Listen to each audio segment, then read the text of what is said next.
One couple on the island of Romblon in the Philippines lives on property which they believe God has generously entrusted to them to develop for God's service.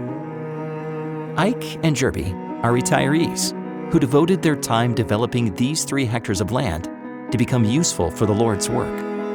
While making use of their time, they dedicated their attention, money, and effort to improve this property to become a camping site for Adventist youth.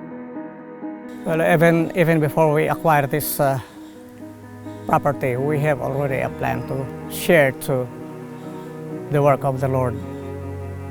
That is to provide a campsite for our young people. And the Lord is wise enough to give us this property. And so we use it right after we buy it.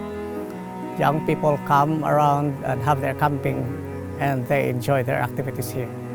So when we acquired this property, so I said, we will give this to the Lord. We will develop this place and give it to the Lord. Anyway, our children can survive and many will be blessed yet.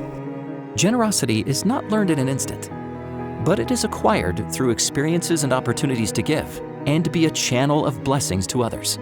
One time, it was Friday and supposed to be paid day.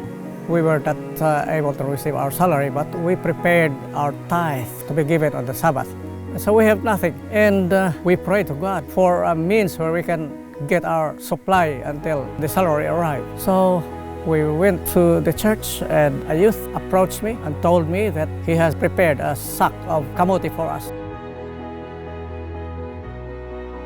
On the following day, Sunday morning, early Sunday morning, a woman also told us that she has brought us 2 bunches of bananas. So we gladly receive it.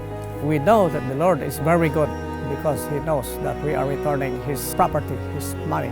If we are faithful in returning what is the Lord's, the Lord will surely bless us. Ike and Jerby were inspired to share what God has blessed them with and to leave a legacy of generosity to those who will follow behind. Since we are really the steward of the Lord, we are not the owner of everything. Everything is the Lord's. So my message to our brethren that they should remember that we are transient in this world. We are passing.